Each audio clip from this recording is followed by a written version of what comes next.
किसी गांव में एक बूढ़ा व्यक्ति अपने बेटे और बहू के साथ रहता था। परिवार सुखी संपन्न था, किसी तरह की कोई परेशानी नहीं थी। बूढ़ा बाप, जो किसी समय अच्छा खासा नौजवान था, आज बुढ़ापे से हार गया था। चलते समय लड़खड़ाता था, लाठी की जरूरत पड़ने लगी, बस अपना जीवन किसी तरह व्यतीत कर रहा था। घर में एक चीज अच्छी थी कि शाम को खाना खाते समय पूरा परिवार एक साथ टेबल पर बैठकर खाना खाता था। एक दिन ऐसे ही शाम को जब सारे लोग खाना खाने बैठे, बेटा ऑफिस से आया था। भूख ज्यादा थी सो जल्दी से खाना खाने बैठ गया और साथ में बहू और उसका एक बेटा भी खाने लगे। बूढ़े हाथ जैसे ही थाली उठाने को हुए, थाली हाथ से छिटक गई। थोड़ी दाल टेबल पे गिर गई। बहू बेटे ने घृणा दृष्टि से पिता की ओर देखा और फिर से अपना खाना खाने में लग गए। बूढ़े पिता ने जैसे ही अपने हिलते हाथों से खाना खाना शुरू किया तो खाना कभी कपड़ों पे गिरता, कभी जमीन पर।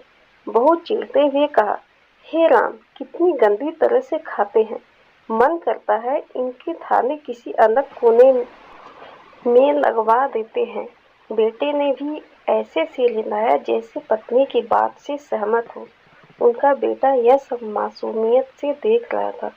अगले दिन पिता की थाली उस टेबल से हटाकर एक कोने में लगवा दी गई।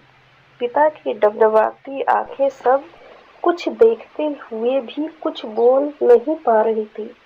बूढ़ा पिता रोज की तरह खाना खाने लगा। खाना कभी इधर गिरता, कभी उधर।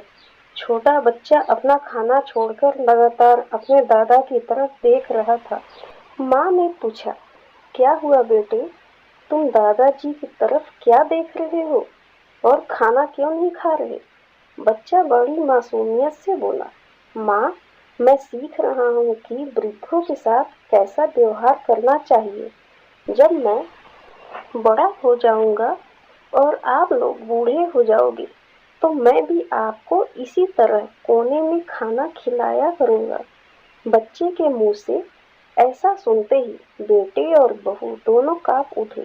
शायद बच्चे की बात उनके मन में बैठ गई थी, क्योंकि बच्चा ने मासूमियत के साथ एक बहुत बड़ा सबक दोनों लोगों को दिया था।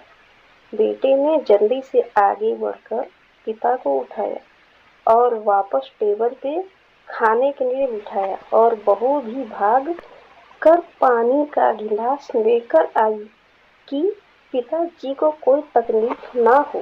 तो दोस्तों, इस कहानी से शिक्षा मिलती है कि माँ बाप इस दुनिया की सबसे बड़ी पूंजी है। आप समाज में कितनी भी इज्जत कमा लें या कितना भी धन इकट्ठा कर लें, लेकिन माँ बाप से बड़ा धन इस दुनिया में कोई नहीं है। धन्यवाद।